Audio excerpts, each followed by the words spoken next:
আর লে লে এই তো এই তো এই দে এই দে দে হাত দে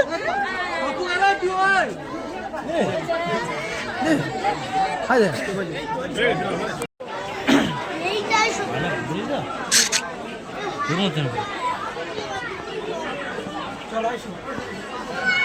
ফোনে ধরেনি। Hi guys, welcome to my new blog. কিছুদিন আগে আমরা মায়াপুরে চলে গেছিলাম ঘুরতে, আর সেই পুরো জার্নিটা আপনাদের সাথে শেয়ার করব। এইরকম ভিডিও দেখার জন্য চ্যানেলটিকে সাবস্ক্রাইব করে বেল আইকনটি ক্লিক করে দেবেন। তো বন্ধুরা, কিছুদিন আগে আমরা মায়াপুরে ঘুরতে গেছিলাম, সেই পুরো ট্রিপটা আপনাদের সাথে শেয়ার করব।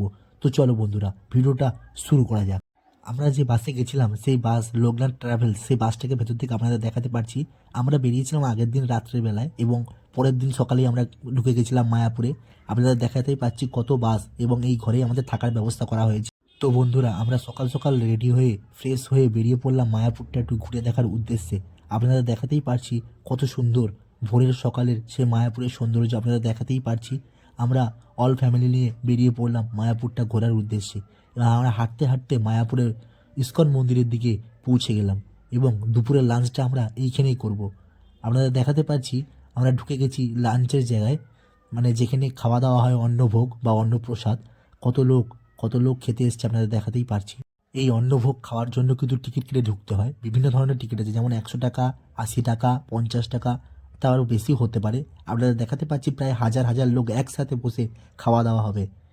আর এখানে খাওয়ার দাওয়ার একটা অন্যরকমই স্টাইল আছে। আমরা সবাই বসে পড়েছি, আপনারা দেখতেই পাচ্ছেন যে প্রায় হাজার হাজার লোক বসে পড়েছে এই খাওয়ার উদ্দেশ্যে। অন্নভোগ এখানে খুবই বিখ্যাত। প্রথমেই চলে এলো গ্লাস, আপনারা দেখতেই পাচ্ছেন। তারপরে একে একে দিয়ে গেল সেই গ্লাসের মধ্যে জল। খুবই পরিষেবার মাধ্যমে এবং পরিচ্ছন্নভাবে এখানে খাওয়া দাওয়া হয়। তারপরেই চলে এলো প্লেট। আপনারা দেখতেই পাচ্ছেন প্লেটের পর প্লেটে দিয়ে গেল খিচুড়ি। কত সুন্দর ভেজিস, কত ভর্তি খিচুড়ি, একটা সাদা সাপটা একটা খিচুড়ি প্রসাদ।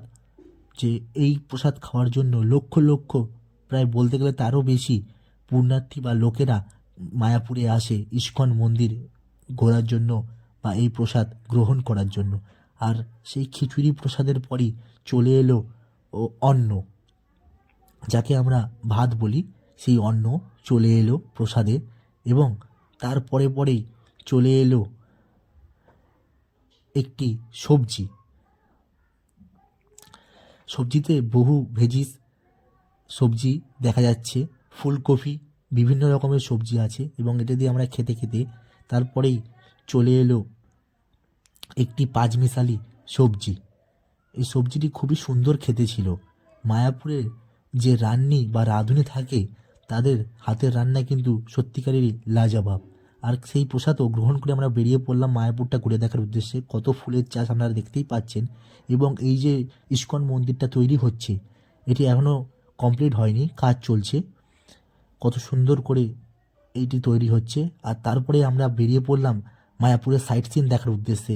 আর ভাই, প্রচণ্ড ভিড় হওয়ার কারণে রাস্তায় নো এন্ট্রি ছিল, আর ড্রাইভাররা আমাদের এমন একটি রাস্তা দিয়ে নিয়ে গেল, তোমরা দেখতেই পাচ্ছ পুরো ঘন জঙ্গলের মধ্যে একটি ছোট্ট সরু রাস্তা। আমরা ভয়ই পেয়ে গেছিলাম যে কোথা থেকে যাচ্ছি। ড্রাইভারকে বলার পর সেই জন্য আমরা রিস্ক না নিয়ে গাড়ি থেকে নেমে একটুখানি হেঁটে হেঁটে গেলাম।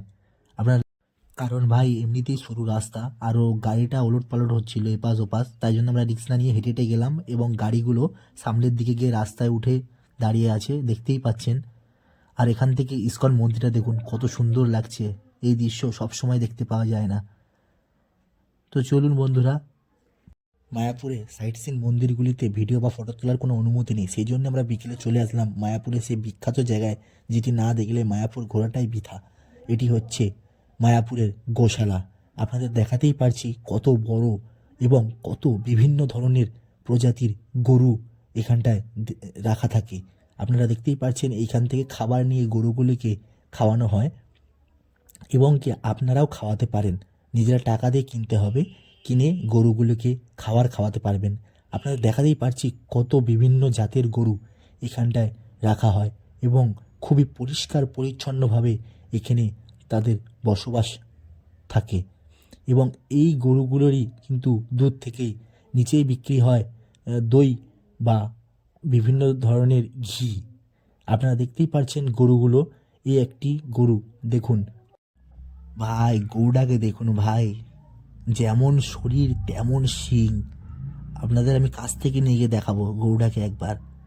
ভাই এই খাঁচার মধ্যে কিন্তু এই একটাই আছে, আর এর শরীরটাকে আপনাদের কাছ থেকে দেখাতেই পারছি। দেখুন কত বড় শিং এবং এত বড় বডি এবং কত ছোট মাথা। এই গোশালায় বিভিন্ন জাতের গরু আপনারা দেখতে পাবেন আসলে, এবং গরুটার শিংটা আপনারা দেখাতে পাচ্ছি। কত সুন্দর বিভিন্ন প্রজাতির গরু এখানে থাকে, এবং এর শরীরটাই দেখতে পাচ্ছেন। এবং এ কিন্তু আমাদের সাথে হাসার চেষ্টা করছে বা কি বলার চেষ্টা করছে আমরা কিন্তু বুঝতে পারছি না, দাঁত বের করে কি একটু করার চেষ্টা করছে। এবং এখান থেকেই আমরা গোশালার দিকে আরও এগিয়ে যাব। দেখতেই পাচ্ছেন আপনাদের যে কত পরিষ্কার পরিচ্ছন্নভাবে এদের খাবার দেওয়ার বা খাবার করার চেষ্টা করা হয়েছে।